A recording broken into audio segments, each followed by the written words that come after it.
auzu billahi minash shaytaani rajim bismillahi rahmaani rahim mbokki jullit yi ñoo ngi leen di nuyu ñu ngi leen di siyaare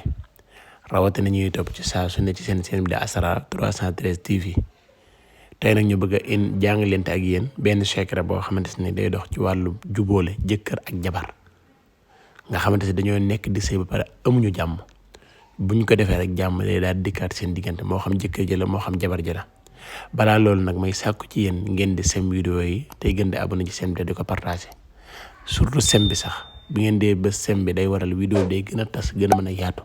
ba àdduna yëpp mën cee jot te képp kuy def lu baax loolu nga ci namm mooy mu yaatu ba ñëpp mën cee jot. képp koo xamante ni tamit bëgg ngaa def li saxaar xam sa tabian xam sa vidéo xam sa rawaan xam seeni sarax xam say jafe-jafe lan moo ko indi ak ban sarax nga mën a def ba say jafe-jafe dañ ci yow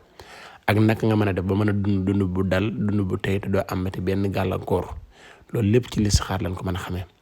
ba tey jigéen ñi sëy yàgg lool seen néegub sëy te mënuñoo am ak njaboot fas gi moom mooy tax nga mën a am ak njaboot te ñaare ñin koy jox dañ leen koy jox sax ban am doom ba pare ñuy soog a ñëw fay joxin wu jàpp ni la. soo ko defee nag nit ñi ñu ci ëpp muy góor ñi muy jigéen ñi rab da leen di yàqal lii nag. ñetti fan dong nga koy suuroo rab bàyyi la sa ngir gu doon te dootu ñëwati ci yow lii rek wax nañ ne kër gu mu nekk sax rab du fa dugg. ñeneen ñi tamit cat moo leen tere àgg fan jëm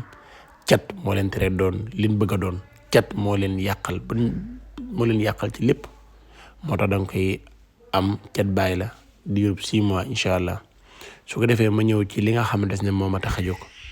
yow mi nga xamante ne jigéen ji nga xam ne yaa ngi sa biir néegu sëy bëri fay jafe-jafe